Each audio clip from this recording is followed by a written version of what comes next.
but we have a new co-host with us today. We have Dr. Lawrence James, who has joined me today, and he'll be with us as we cover our topics and talk about all the things we do here at Riffing at Black While Black. Of course, I'm Dr. ZK Prince, and I wanted to make sure to give Dr. James, or my friend Lawrence, opportunity to introduce himself and just do your thing.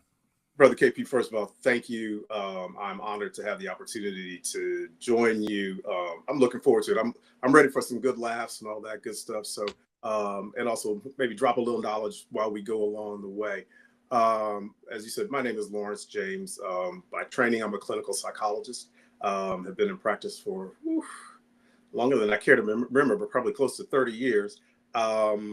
But right now, mostly though, I maintain a very small private practice. I work with almost exclusively with Black men. And at some point, we'll talk about that. That was a choice, but purposeful choice in the last couple of years. And then, like, my other job is I work in consulting, leadership development, helping executives to hopefully be better leaders, or what I used to tell my clinical clients, not be a-holes as so, your clinical problem is not you. Your clinical problem is your boss, or what I lovingly call bad boss syndrome. That was the diagnosis. You got bad boss syndrome. So you got bad boss syndrome, right? Like, why isn't that in the DSM? Yeah, remind folks what DSM is. Diagnostic and Statistical Manual. It's the way that we as psychologists diagnose clinical conditions. Anything from depression, anxiety to schizophrenia is in this. This is in a little book. Well, it's a big book now, but I kept asking for that one. I was like, I want that as a diagnosis. Bad boss syndrome. They wouldn't go for it. They wouldn't go for it. Oh, cool. Well, hey, glad to have you, my man, and looking forward to it. Let me go through the list of topics we're going to have. I think we have a really good list of topics. So first one, we just want to talk about just transitions. Basically, and since we're kind of going through a transition, I thought it'd be good for us to have a conversation about transition. I want to hear from you, like how you made your choice between the clinical versus working with Black men. Then second, we were actually talking about this right before we got on here. Mm-hmm. Talking about how men in general, but particularly Black men, oftentimes will sacrifice themselves for the team, for the family, for the community, and how that plays out, but how it may work, but also have to be a detriment. Yeah. And then next, we wanted to talk about the great rebrand, how organizations have moved away from calling it DEI to talking about culture, belonging, talking about human thriving. Despite the fact they're still doing a lot of the same exact things, they rebranded all the things, all the great rebrand, right? And then the next thing is talking about how the internet has become the Black barbershop of today. If you didn't know what the Black barbershop experience was like, you should now. Right. We see it all over the place. Twitter, you get all the parts. And first of all, let's talk about how they need to donate a nickel for every time they get online trying to sound like us.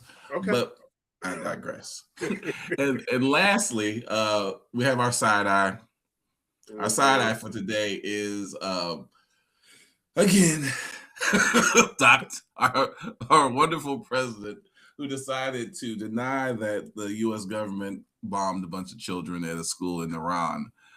Killing over 100 people, most of them children. But we'll get to that and get more detail. But before we get to our topics, as we always do, we want to go over our djembe deck. And we're going to do, we'll start off with our grounding card. And I'm going to do this with you because I know you haven't done it before. This one is someone who loved me into being is blank. Someone who loved me into being is blank. And I'll go first just to give you a little context. Someone who loved me in the past, I've talked about my mother, of course. Mm-hmm. I've talked about my brother, who's really great in a lot of different ways. It may be trick for some folks, but a person who helped me grow into being my ex-wife. Okay. We've been divorced for more than a decade now. But she was someone who was in my life during a really important time. We met when I was 22. We got married when I was 24. And what she helped me learn and relearn over and over is how to trust and love someone, despite the fact that I was so used and accustomed to kind of doing things on my own. I was oldest child, first one to go to get a PhD in counseling psychology, and I was out in the wilderness kind of trying to make things happen. But through that struggle and through not just getting my PhD, finishing up my master's degree, getting married, having kids, she was there, a trusted friend and supporter through some really difficult times. And so she loved me in a way. I think at that point in my life was really, really important. Yes, things didn't end well as far as our relationship, but we maintained our co-parenting roles, and we have like a 30-minute limit on how long we could talk. Not because we hate each other, but just like we do best under these conditions. Yeah, I get it. And so we have two beautiful adults. Yes, yeah. But that's the person I'll say who helped me love me into being. So how you want to go next? Sure. Well, I'm a cheat. I think I'll start with the person who helped me to grow into being is my dad, Lawrence James Sr. I should change my moniker and put it as Lawrence James Jr., but I'm lazy. And I choose my dad because he was at once really hard and difficult on me, but also probably even to this day, and he's been deceased for 23 years, just like my most amazing supporter.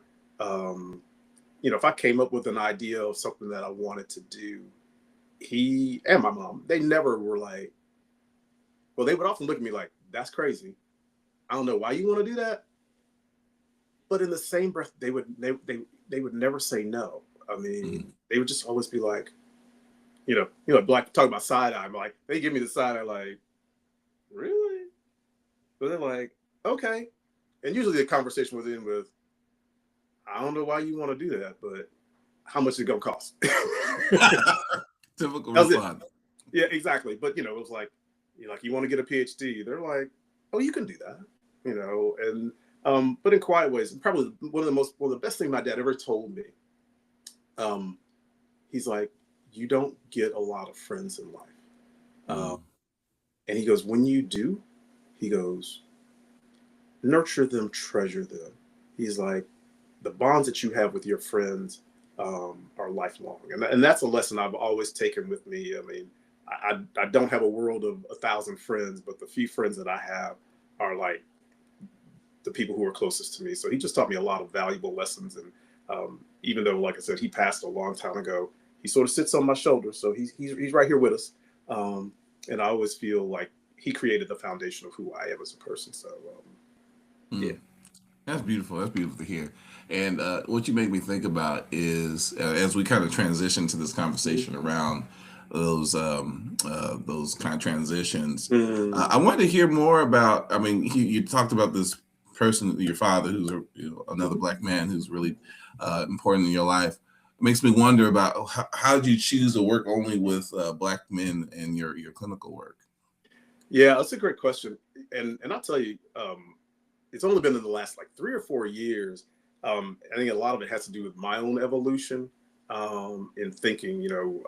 As a clinician, I initially started out loving the individual work and the impact that had. And I was like, I was trying to make some money. So let's be real too. I was like, we gonna work with anybody who come through the door.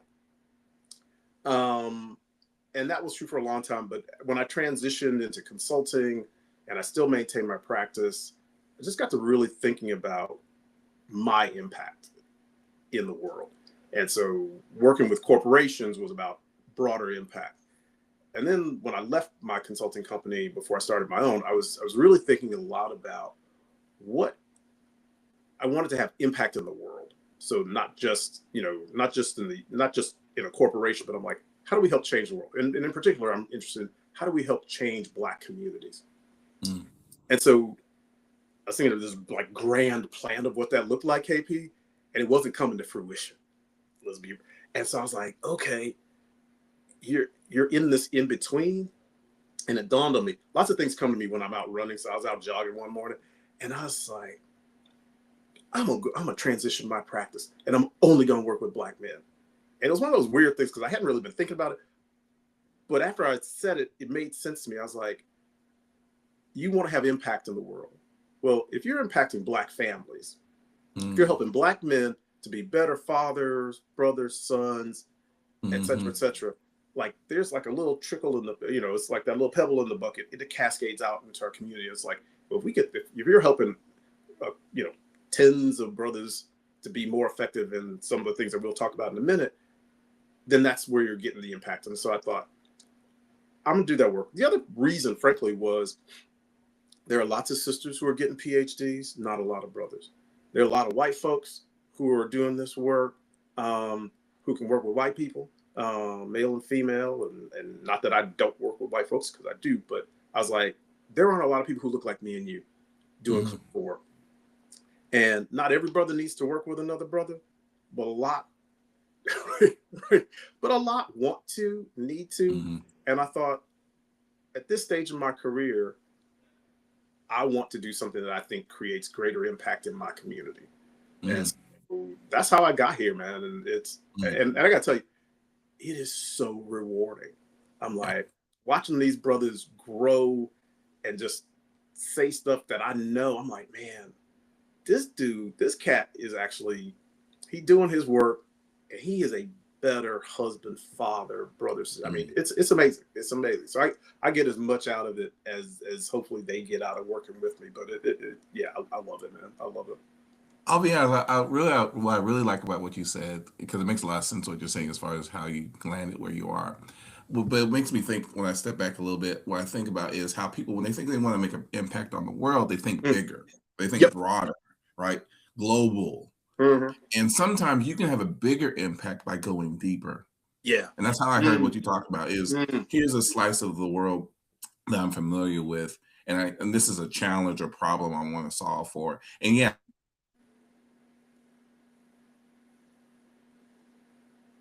I really want to have an impact is digging deeper in this area.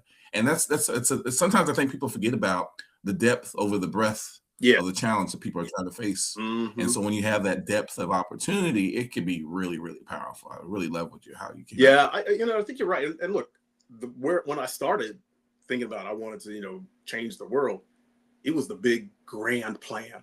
I'm like, I had this idea and I'm still playing around with it. But while I'm playing around trying to figure that out, I was like, opportunity lost. There's just stuff that needed to be done that I didn't feel like, while I'm waiting till, the magic happens and my brain comes up with some brilliant idea that might never come. I'm like, here's something, you know what I mean? I was like, I'd like to think I'm really brilliant, but maybe I ain't that brilliant, to come up with that, great idea. And I'm like, here's a step along that progression. If that's the path that you're on, how do you do that right now? And the irony for me, KP, was when I was thinking about it, my approach to therapy largely is kind of a step-by-step process.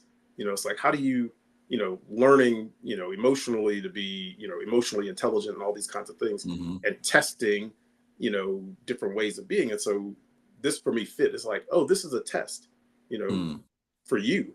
Is this a way that you could kind of work to change the world, if within your own space? And it felt like it is. I mean, God only knows if it is or it isn't. But we're trying, brother. We're trying. Oh, we trying. I do want to highlight the transition we're going through. Now, you might notice that my brother here is wearing a sweater with a zipper at the front because he's in Chicago freezing his ass off. It's cold. And I'm down here in the great state of Texas, Austin, Texas, the land of pretty women with dirty feet. Pretty white women. And the other thing they say about Austin is it's kind of like a white Atlanta. And so hold on.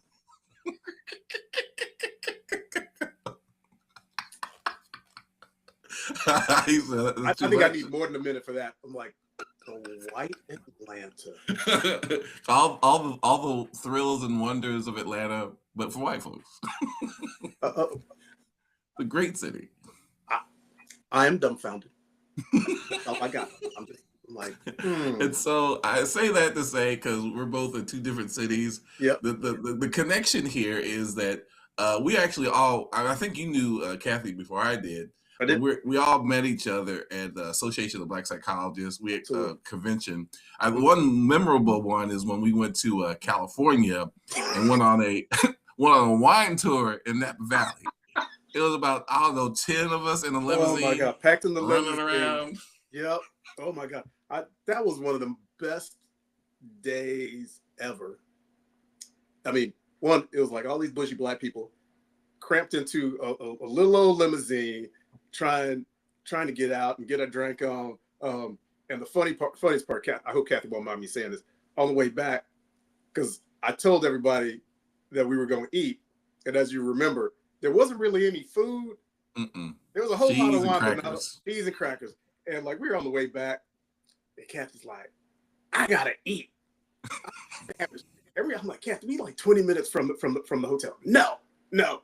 And like 10 of us roll out, and we're like, we're gonna stop for Kathy. And I'm like, okay. Everybody gets out. What was it like? It wasn't McDonald's. It was like Burger King, like Carl's Jr. or something like that. It was like everybody's like chomping in the backseat of the car on some Carl's Jr. I was like, oh my God. I was like, we have been highbrow, and now we are not. I was like, We stopped, but we were eating it sophisticated. so this is true. We had napkins, right? It was like, oh my God, that was one of the best days ever. I just remember that really fondly. I mean, got to spend a lot of time with you, but with like a bunch of really cool people. And honestly, one of the things that they taught me about was community and like the value of community. Because I mean, Kathy and I kind of knew you, but a whole bunch of the other folks you didn't know. There were people who I knew from graduate school. So this is like this, all PhD people, at this conference, but it was a hodgepodge of people, some who knew each other, some who didn't. And everybody got along amazingly well. We had some great laughs. I mean, relationships were built. And it's like, yeah, I mean, there's a way that we as a community can and do work well together. And so how do we begin to nurture that? Yeah, right. And it reminds me, it's been a long time since that conference in California. I mean, I don't know if it's been quite 20 years, but it's definitely been it's something close. 15. Yeah, 15 at least. 15. Yeah. So we've known each other for quite a long, because we've met before that conference at some other, I think there was Atlanta conference, and I won't even talk about the one in Miami. Miami was off the chain. Yeah, well. Can't talk about that one. Yeah. Keep that one. I don't know if you remember, we met in Houston. And I had the gumbo party. Yes, well, yes. I made my mama. I didn't have it. I made my mama, who was living in Houston, make gumbo for all of my friends, and came down to the hotel with gumbo, and we had a little gumbo party in the room, which was crazy. That was good times. We had to bring the conference back down south. Man, look, my mama's still kicking it, so she might make some gumbo one more time. You never know.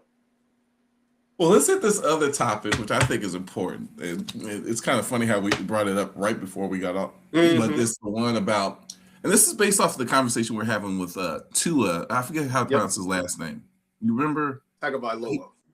Yes, and he's the outgoing quarterback for the Miami Dolphins. Yep. And he used to play for Alabama, so I have a particular disdain for him since I went to Georgia. We don't even go there. We don't have to bring up the past. So we'll leave it at that. But then, if y'all remember, this dude's had like 2 or 3 major concussions where we both were like, maybe you need to retire. Right. Now, the reason he's in the news recently is because he's got transferred or traded to the Atlanta Falcons. But the conversation Lawrence and I got into was, wait a minute, there is this mentality amongst black people, black men in general, but black men in particularly ones who play sports. And you see this too often, where we feel this need to sacrifice not just our time, but our bodies, our resources, to our, oftentimes to our detriment, where we can't see, speak, hear nothing by the time we hit our 50s. Right. We have money and maybe we have some resources, but I can't enjoy it because my body's jacked up. My mind's not right. And we do it happily sometimes Yeah. because it's like, well, I wasn't going to live that long anyhow, or I need to do this for my family because if I didn't do it, we would have been this. And so Right. we come up with these rationalizations for why Mhm. we sacrifice. A matter of fact, I have a good friend of mine who says, I'm like, bro, we getting fat. We need to lose some of this weight so we can be around for our kids. He's like, oh, I'm gonna probably die anyhow, so it's all good. I'm like, huh? What? Like, No. why are you trying to manifest that? I don't know. So I want to hear your thoughts because I kind of get frustrated with this idea that, don't get me wrong, yes, we do sacrifice things, some aspects, right? Absolutely. But to the point where we're like, we can't even contribute our wisdom, our excellence, our Mhm. God-given genius anymore because Mhm. our minds are gone. Or Yeah. physically, we can't be present anymore. And so this idea of sacrificing just seems, and we're making this decision when we're in our 20s Yes. or earlier. And so I Early. don't know. What do you think? I mean, I don't know. I get a little, I don't know, frustrated. I that's a good word for it. I mean, because some of it just feels kind of crazy, you know.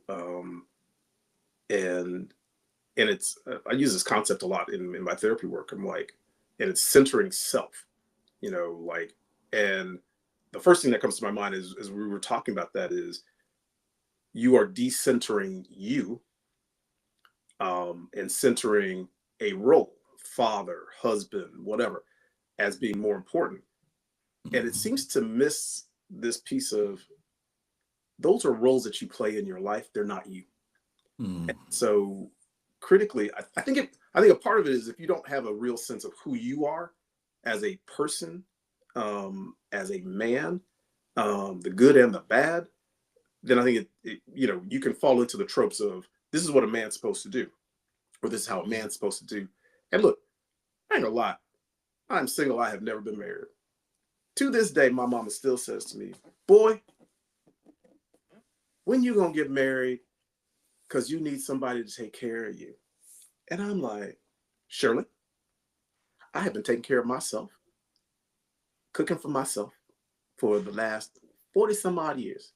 Basically, ever since I left your house, I've been taking care of me. I was like, so I hear you. I want companionship, but I don't know that I actually gotta have somebody to do these things. And so I think we bought, you know, whether it's religious, whether it's cultural value, we bought this notion of a man is supposed to sacrifice and do all these things. I look, some of that is unexamined and killing people. I mean, when I listen to you talk about your friend, that's what I hear. I was like, okay, you're not examining, and it's a choice. And maybe I'll step back. I think maybe one of the most critical pieces of this conversation is you are making a choice. Hmm. You don't got to do that. No, You not know, like that.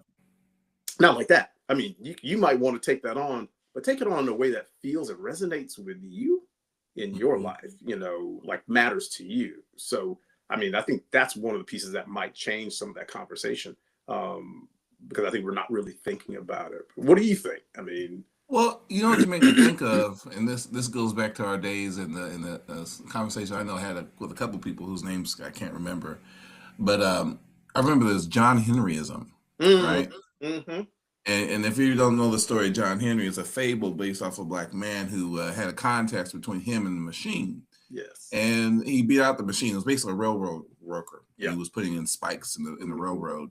And he basically, and so these white people came with this machine. He was supposed to be bigger and better than John Henry, right? But John Henry was the shit. He was yeah, like, bigger, just tearing shit up. And the hmm, great thing about John Henry is that when you listen to the story, at least when I did as a kid, I was like, John Henry won. He beat the machine. that's He right. beat the white folks, That's right? the story. Yep. But then he dies. Then he died. Right. And you're like, wait a minute, hold up. That's not, oh, wait, oh, shit. Like, no, Wait a minute. like He's not you're supposed to like step die. left, right? You're like, But that's the story we're hearing that's the from our story. brothers, right? Exactly. It's Yeah, just you're glad to celebrate them when they get the touchdown, that's right. hit the hoops. That's right. All I mean, look at Tiger Woods with all the Yeah. stuff he's gone through. Mm-hmm. But I'm not saying this is his situation. I'm just Yeah. saying at the end we're cheering for them. But Yes. then they die early, young ages from drug use, from Yep. abusing their bodies. Yeah. They're not. I mean, I'll use MLK as a good example. I mean, Hmm. he didn't get to be around for his children, not just because he passed away, but even before that, Right. he sacrificed his So time where his kids don't even know him. They know him through the right. stories that people tell about him. Hell, exactly. Exactly. And so those, but again, it's expected, That's and right. so it's almost different versions of the John Henry fable, which was People. told for a reason. Yeah. It was a story of watch out. Right. Right. Right. And here Well, we it's are really cheering not always on watch John out. Henry, right? Right. But it's just, but that's the piece that people forget, the watch out part. Right. What they hear is, and I think the fable wants to tell about great sacrifice. Right. And it's also in a puritanical way. Work, work hard. And in fact, even when you play it out, work till you die. Um, your effort, your energy, your work is the only thing that matters. Mhm. Right. Because there ain't no family in that story about John Henry. You don't hear anything about that. Nothing. It's just all it is work, work, work, work, work. And I think that has a lot to do with our history and slavery. And there are lots of things that I think play into that. But that isn't necessarily the story today. No, no, And no. so, and I think we have more capacity, not unlimited, but we have more capacity to tell and write our own story in a way that makes sense to us as individuals, but also as community. Mhm. I'm like, there's something that's really dysfunctional about all of that. And then Mhm. like in my corporate life, I work with a lot of brothers and sisters, and I will tell you, the brothers in particular who are making millions, not hundreds of thousands, millions of dollars. None of them are happy. None of them know their kids. Mhm. Most of them are overweight, got health problems, Mhm. but they making money. They blinging. And at the end of the day, question I'm often asking is, I'm like, are you happy? Mhm. And invariably they're like, they give me a look like, don't go there. And it's like, quiet as kept. No, but I got to keep making this money, you know, and I will say, the money becomes the identification of who you are, Mhm. Your right? worth. That's your worth. Is my worth is I made money. And we hear this sometimes. Sisters are like, I don't want to date no man who ain't making six figures, as if that's a marker of his. Well, I guess maybe for some it is a marker of his value. um and I'm like, and that's a part of actually when I'm working with brothers, I'm trying to fight that perspective. I'm like, you're more valuable than just the paycheck. I'm like, Yes. I mean, this with your kids. Your presence with your kids has made a world. I've met your kids. I've seen you with your kids. I know this to be true. Your presence with your kids has always made a difference. I hope so. And I you always got, do. and I know you got something right, because guess what? Your kids are grown ass adults. They still They talk are to you. great. They still hang out with you, right? They want to be in your world. Yeah. That to me is like, this brother figured out something and got it right. Little something. I mean, I'll be honest. I feel like I don't know, little kid at the candy shop. When like my daughter, my daughter's here in Austin. My Mm-hmm. son's up north. But when my daughter she'll just come by unexpectedly with her little code, and Uh-huh. she'll come in the house, and I'm just Mm-hmm. like, "Hey, baby, how you doing?" Uh-huh. It Right. warms my heart. Exactly. It's a beautiful thing. I mean, that's amazing, because that to me becomes one of the markers where as a parent, you've done something right. She ain't coming over because it's Father's Day, it's a holiday, it's a random Tuesday. It's Yeah. like, Pops, I just wanted to see how you was. I wanted to come and catch up with you, hang out, you know. And ask me a lot of questions like, "Are you getting sleep? Are you wearing your CPAP? You taking your medication?" I'm like, "You bossy broad." Right. You're a little worried about my daddy. I'm like, I need him to be around. So can you do better, Father? Father, stay on your stuff. Right. But I think this is a good point for us to transition to another topic, because I think we can talk about the great rebrand next time. Hmm. But the one I think is really kind of connects to this topic is the internet is the black barbershop of today. I mean, I've gotten on so many different, part of my preparation for this, for our podcast, specifically with the podcast in general, I started looking at other people. I mean, I think during pandemic, every athlete you can imagine has a podcast. Oh my God. I mean, everyone has a podcast, right? Yeah. And what I love about them is that it's now some of y'all in the audience are haters, and so you're gonna notice I don't go to the barbershop very much. And I feel like you're judging me because of it. But you know what? You can kick rocks. Right. But my experience before going to the barbershop was very much like this. We're sitting around telling jokes, right? Telling stories, sharing experiences. I mean, the internet is the biggest barbershop in the world, it seems like. It does. And I think the tough part though is Black Twitter be going in hard.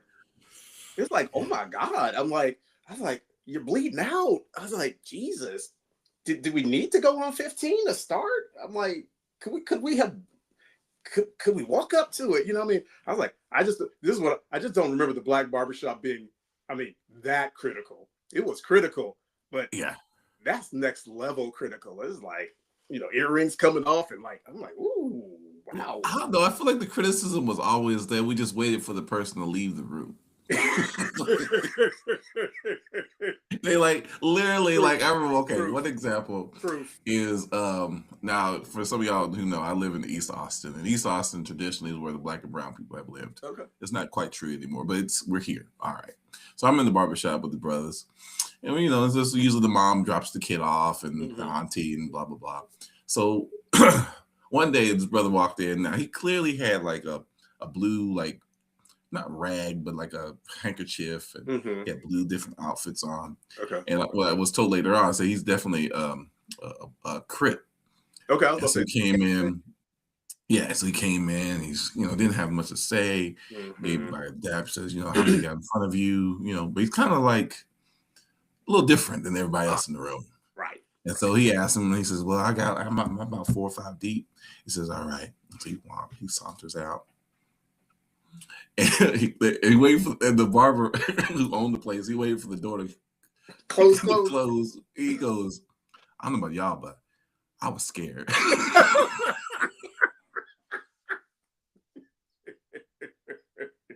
The truth come out later. You're like, "Ooh, Lord." You're like, because literally the guy walked in, the whole barbershop just said, "Stop!" Like I didn't know what was going on, but apparently everyone else did. Right. And just whoosh. Whoosh. You're like, okay. Okay. You're like, you feel that energy sometimes. You're like, ooh, Lord. You're like, okay. Yeah. Yeah. It's funny though, when you think about sort of, and we're focusing to some degree maybe on the parts of the Black barbershop, while the internet, that can be destructive. There are parts of it that are really useful and helpful, I think. Not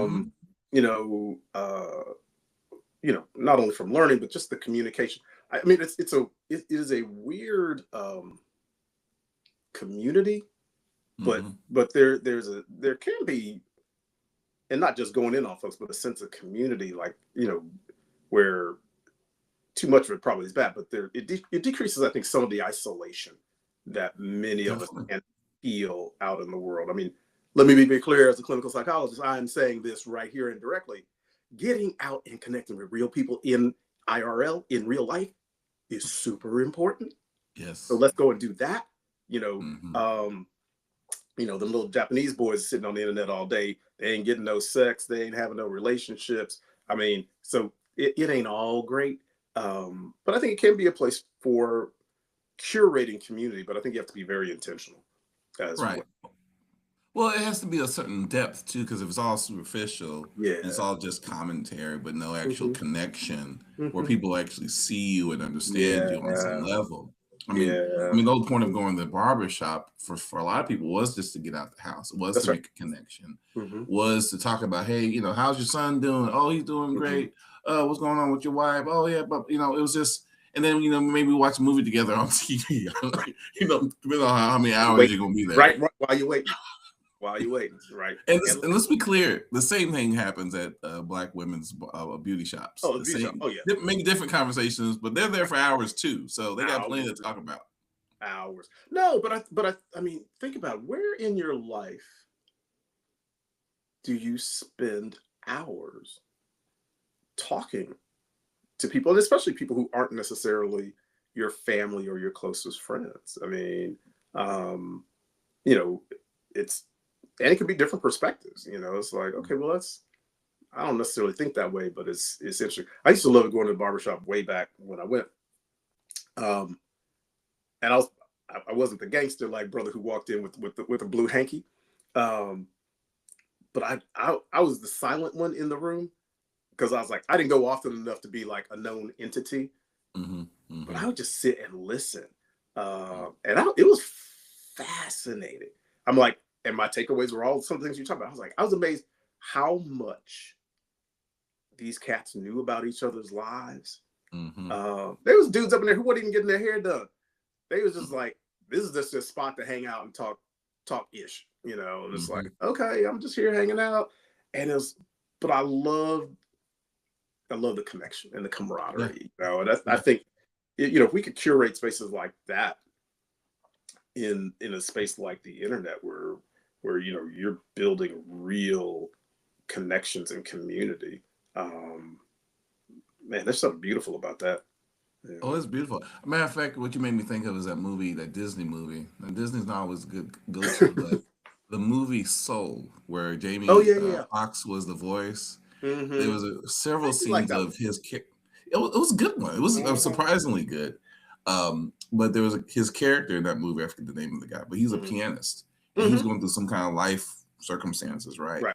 But there were several scenes of him going to the barbershop, getting Yeah. to know the barber, One of the my barber favorite. getting to know him, they, Mm-hmm. giving a little advice, Yeah. and it really illustrated in such a really meaningful way Yeah. what that relationship at the barbershop can Mm-hmm. be like. It Mm-hmm. doesn't have to be just a totally superficial thing, Yeah. a bunch of shit talking all the time. Shit talk. Right. Actually, Exactly. But yeah, and I think, you know, those spaces and the black barbershop in particular is always interesting to me because I think it demonstrates how men and specifically black men do community.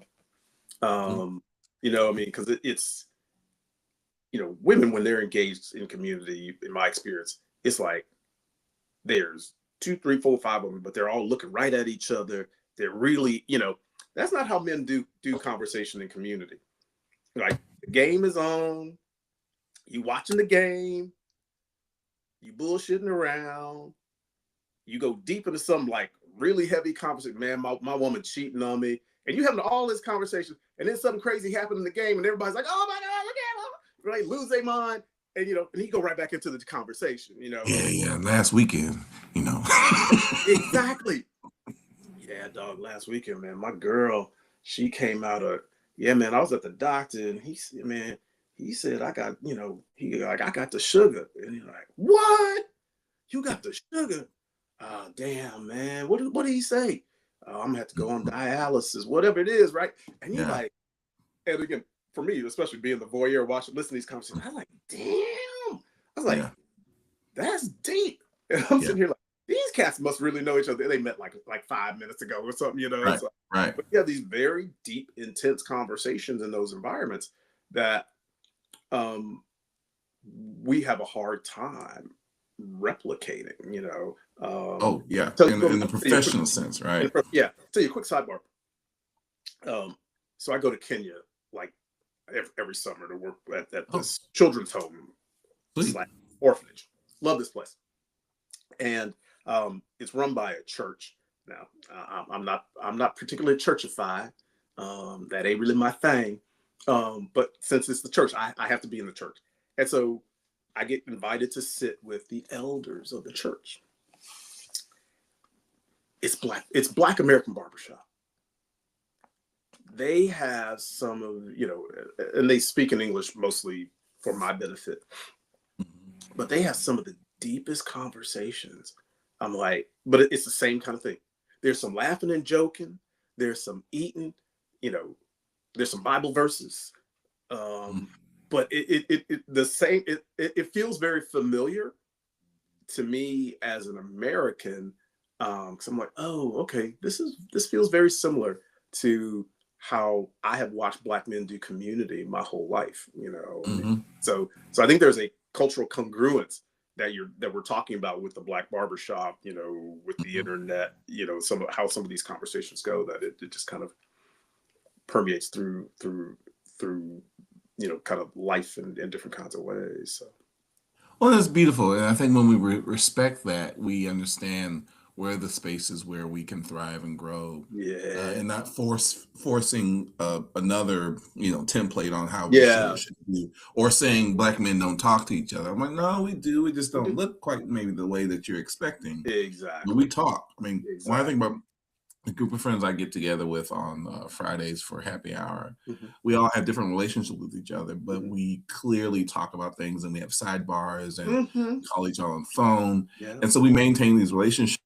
And so if you're a spectator looking at it, you might be like a little confused. Right. Exactly. But in reality, these are other dynamics that are going on That's that I right. think sometimes get missed, That's that right. are really important as well. That's right. But Yeah. I want us to transition because, like I said, we're not going to get to the the great rebrand era, but I do want to do our engagement card and then move to our side eye. Perfect. And for the one I want to do today is our engagement card is something that connects me to my family is blank. Something that connects me to my family is blank. What's something that connects you to your family? Well, I'm gonna go with the trite. It's food.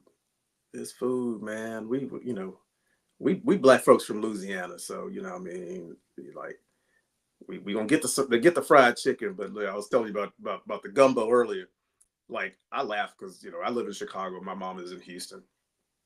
I go visit her, and she's like, and she'll be 86. She doesn't cook that much anymore. But if I come to visit, Mm-hmm. always has at least one of my favorite things. So invariably, she will make some gumbo, and she will make a rum cake. Mm-hmm. And it's like that. That's the connection. She may not have made it for 4 months since the last time I was there, but if I'm coming, she's like, she gonna make my favorite foods, and that's that's her love. It's like, okay, my baby coming, I'm gonna make him some of his favorite foods. I mean, so, and then I'll put my bid in. See, I'm like, Mom, I'm like, you gonna make some gumbo? I wasn't thinking about it, but I'm like, hint, hint, can you make some? So, but yeah, and I think that's always been, when I think about like some of the best times and honestly, some of the more difficult times, food was always involved. I mean, but and that's an excuse for us to get together and be community as well within the family. So, how about you? Food I think is an easy one, but it resonates with me. What came to mind for me is I come from a pretty big family who my father's side of the family actually I won't say originated, but a good chunk of them came out of Louisiana to Houston. Okay. So there's a connection there. Nice. But we have a family reunion every year. And we have in Houston, there's about 200 or 300 people who show up from all over the country. But one of the things we've been doing the last 2 or 3 family reunions more is getting one of our cousins decides to reserve a bus. And we take a bus, and basically this is our party bus. Okay. So imagine going on a party with like what looks like a stripping pole in the middle, but not quite. Gets treated like one. And these are all people who I'm related to, right? So there's no like shenanigans going on. But we have such a great time. The thing last year that happened was that there was 2 buses. There was one for the bus that was going to come back to the hotel by 5. Yeah. And then there was another bus that was going to come back at 2. I was told that I was a senior enough to be on the early bus. On the 2. And I was trying to be on the early bus because I was like, I can't be hanging till 5 o'clock. Nah. Right. Right. Because mind you, the only thing open after 2 o'clock is strip club. So mind you, this was we've 5 already hit 2 morning. Yes. Oh my God. I was thinking like we come back at 2 o'clock in the afternoon because we got to take a nap. No. Exactly. Wow. This is 12 o'clock in the morning, and we've already hit 2 that feel like strip clubs to me. But now it's after 2 o'clock, and all there is open are strip clubs. That's true. So hey, imagine hanging out with your family, all this partying and stuff. Right. But we're talking, Mm-hmm. we're catching up. we're doing all the things I that love it. maybe we didn't have time to do earlier at the banquet or at the Yeah, picnic, I but love we it. now spend the entire day with each other, and it makes me feel connected to them, and I really am Mm, so honored to have that time. And it's I kind love of it. funny to tell the story. What'd you do with the family reunion? Well, we hit about 2 or 3 strip clubs. Strip clubs, right? We went out to strip club. But Grandmother it's and a them beautiful came. thing, and I relish those moments with them to catch up because oftentimes I don't see any of them for the whole year, and some of them Yep. I may have been more than a year. So Yeah. it's good to have that time with them. Yeah. And the bus is, the music's going, and we're Hmm. little drinks are going around, but Right. I get to see that side of my uncle who I don't get to see. He's over here going, "Does anyone have any cognac? Right. Anyone? Anyone have cognac?" I'm like, Wait, this ain't a bar, Unc." Right. Exactly. You just ordering it up. You're like, bartender. So, Well, cool. I appreciate that, man. Well, we got one more thing to do, and we're gonna talk real briefly about our side eye. Now, folks who may not have been paying attention to the news may have heard that we're in a conflict with Israel against the Iraqi government, and of course, this is exactly what Trump said. Our former vice president was going to do if she became president, was have an ongoing mhm. world war with Right. Iran. And then Mhm. so he kind of tells us who he's going to be by accusing other people of doing the That's thing, right. and then he Right. does it himself. But then in the first, I guess, days or weeks of this conflict, it comes out very clearly that a school is bombed Mm. and over 125 or something people died. Most of them are children. 170. Yeah. Hmm. Yeah, because it's basically a children's Elementary school. school. Yeah. It's all I think it was girls, all girls. I think that's They're right. all dead. Hmm. And this fool says, "Well, I don't think it was us.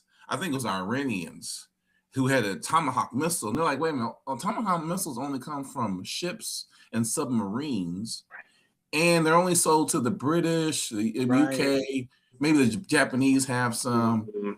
But they don't even Right. have no. The It's Israelis, not. It's and by the way, the impossible. Israelis And it don't. was definitely a Tomahawk." Right. Right. Right. And he's still saying, "Well, I don't know if that's true or not." You wait a minute, you're the president of the United States and you don't. So I give him all the side eye I have All, left. all of it. Cause All of it. come on, Like, 100 and come on. something children Right. gone. Right. Right. Because Elementary that school. would require you to, one, be honest, and two, something you've proven you can't be, and to apologize. Again, something you can't do. It is, um, the other one that apart. I'll add this into the side eye. You start a war, you say it's not a war, then it is a war, then it's both. I don't know how a war could be a war and not be a war all at the same time. And then you declare that the war is over unilaterally, um, and the Iranians are like, "Yeah, no, it's not over." I was like, as they keep bombing everything. So I was like, bro, I don't think this is how war works. Like, you just go, yeah, it's done because I said so. I'm like, really? No, no. No. I mean, all I imagine the supreme leader who just was elected recently because they killed the Hmm. former one. Right. Who, let's be clear, the Iranians are not known for being, as far as leadership, they've done some really horrible They're horrible. things over the They are years, right? horrible. But this conflict hasn't been justified for No, those reasons. no, There's those other reasons no. they had. But all I imagine the new, because he's a little younger, of course, than this. I just imagine him coming in office going, "Nigga." Right? Right? Like, come on, man, with this bull. Come Just on, come man. on. Right? You're like, this is ridiculous. Just like, and I tell you something. I got a bunch of black men who I know who have kids who are of the age back in the day when you had to register for the draft, who are really afraid because they're like, my sons are of draft age, potentially, and so they're like, if this goes on, will they reinstitute the draft? All these kinds of things, and so I know people are like, oh, that's over there, and it feels very much like it is over there, but there are implications or potential implications of all this, just like all the citizenry stuff, that it's like, we bury our head in the sand around it, I think, at our own peril, because I'm like, there may be things I haven't heard about a draft, but um, It's the real thing, and it's I'll be honest. I mean, my son's only 20. He's about to be 26 next month, and right, so it's a real thing. yeah. Um, Well, hey man, I appreciate this is our first time together. I got one more card for you. This is our I'm sorry? I said it's been a blast. Oh, cool. We got one more card to do. This is a celebration card. The intention here is to provide some closure, but just celebrate our time together. And this one I'm going to use is something I'll continue to reflect on is blank. Something I'll continue to reflect on is blank. You want to go first? I'll defer. I got to think about it. Okay. Something I'll continue to reflect on. I really enjoyed our conversation about the sacrifice many Black men, that John Henryism that we were talking about earlier, because it's a real thing, right? But partly because I think we're forced sometimes because of circumstance to be the John Henry. You know, the world we live in requires that, you know, working multiple jobs, we're sacrificing. So I do feel like sometimes it may not feel like a choice. But what I'm going to continue to reflect on is making sure I'm making the contributions with the people who are important to me, but also making myself a priority and taking care of myself in the process as well. So and that's all. I mean, right now I'm in the middle of this health journey where I'm trying to lose some weight, and every day I'm thinking about, okay, how do I make sure that I make this a priority and that slip on it. Yeah. You know, I love what you're saying, and it feels so important. I think what I'm going to continue to reflect on is how all the things that we're seeing in the world are impacting us, and how can I do my part, and how can I challenge you and me in this podcast and all the folks who are listening to us to do our part to not just improve the world in general, but to improve the world for Black folks. You know, what are the things that we need to be doing to empower Black folks? Some of that's knowledge, some of that's care and support. You know, it's a whole bunch of things, but like, how do we do that? And how do we do that in a try to do that in an important and impactful way? Yeah, just beautiful, man. Well, hey, this is Riffing While Black with Dr. Lawrence James and myself, Dr. Kazike Prince. It's a pleasure, brother. And I will see you next time, same bat channel. All right. I look forward to it, brother. Thank you. All right. Take care, man. Peace.